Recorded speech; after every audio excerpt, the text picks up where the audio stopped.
జగన్మోహన్ రెడ్డి ఎన్నికలకు ముందు అంతంత ప్రగల్భాలు పలికి ఇంత దారుణంగా ఓడిపోయిన తర్వాత ఏ మోహం పెట్టుకొని ప్రజల మధ్యకు రాగలరు? అసలు రాష్ట్రంలో ఉంటారా? విదేశాలకు పారిపోతారా అని అనుకున్న వారందరూ జగన్ గురించి చాలా తక్కువ అంచనా వేశారనే చెప్పవచ్చు. ప్యాలెస్ లో నెల రోజులు మేధోవదనం చేసిన తర్వాత ఇకపై ఏ విధంగా ముందుకు సాగాలో మార్గం కనిపెట్టినట్లే ఉన్నారు. చేతిలో ఉన్న బలమైన మీడియా, సోషల్ మీడియా ద్వారా రాష్ట్రంలో శాంతి భద్రతలు క్షీణించాయని గట్టిగా దుష్ప్రచారం చేస్తూ చంద్రబాబు నాయుడు ప్రభుత్వంపై ఒత్తిడి పెంచుతూ తప్పటడుగు వేసేలా చేయడమే వ్యూహమని జగన్ తాజా ట్వీట్ స్పష్టం చేస్తోంది.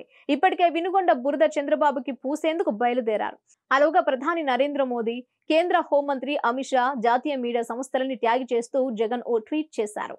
దాని సారాంశం ఏంటంటే, ఆంధ్రప్రదేశ్ రాష్ట్రంలో అరాచక పాలన సాగుతోంది. శాంతి భద్రతలు క్షీణించాయి. రాష్ట్రంలో వైసీపీని అణగదొక్కేందుకు టీడీపీ కూటమి ప్రభుత్వం చేస్తున్న ప్రయత్నాలతో ప్రజల ప్రాణాలు ప్రమాదంలో పడ్డాయి. చంద్రబాబు నెలన్నర రోజుల పాలనలోనే రాష్ట్రంలో ఎక్కడా చూసినా హత్యలు, అత్యాచారాలు, భౌతిక దాడులు, విధ్వంసం, రాజకీయ కక్ష సాధింపులు కనిపిస్తున్నాయి. వినుగొండలో జరిగిన హత్య ఇందుకు తాజా నిదర్శనం.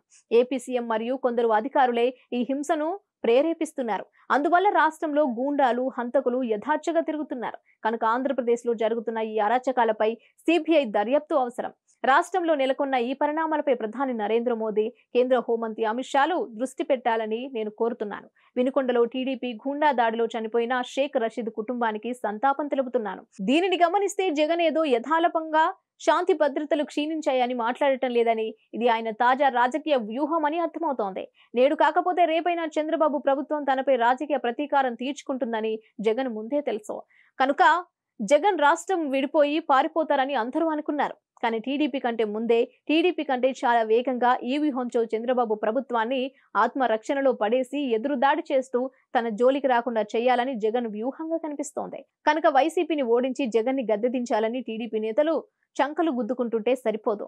ఇకనైనా జగన్మోహన్ రెడ్డిని ధీటుగా ఎదుర్కొని కట్టడి చేయాలని, అధికారంలో ఉన్నా ఇంకా ఈ భేలతనం సరికాదని టీడీపీ మద్దతుదారులు సోషల్ మీడియాలో పదే పదే హెచ్చరిస్తున్నారు. అయితే జగన్ వ్యూహం అర్థం చేసుకోలేనంత అమాయకుడు car CM Chandrababu Naidu. TDP నేతలు, కార్యకర్తలను కట్టడి చేసి ఉంచితేనే వైసీపీ ఈ విధంగా అవకాశాలు సృష్టించుకొని రెచ్చిపోతోంది. అదే ఆయన టీడీపీ కళ్ళెం వదిలితే వారు కూడా రెచ్చిపోతారు. అప్పుడు జగన్ దుష్ప్రచారం చేస్తున్నట్లు రాష్ట్రంలో నిజంగానే శాంతి భద్రతలు క్షీణిస్తాయి. కనుక జగన్ వ్యూహానికి చంద్రబాబు నాయుడే ప్రతి వ్యూహం అమలు చేసి కట్టడి చేయవలసి ఉంటుంది.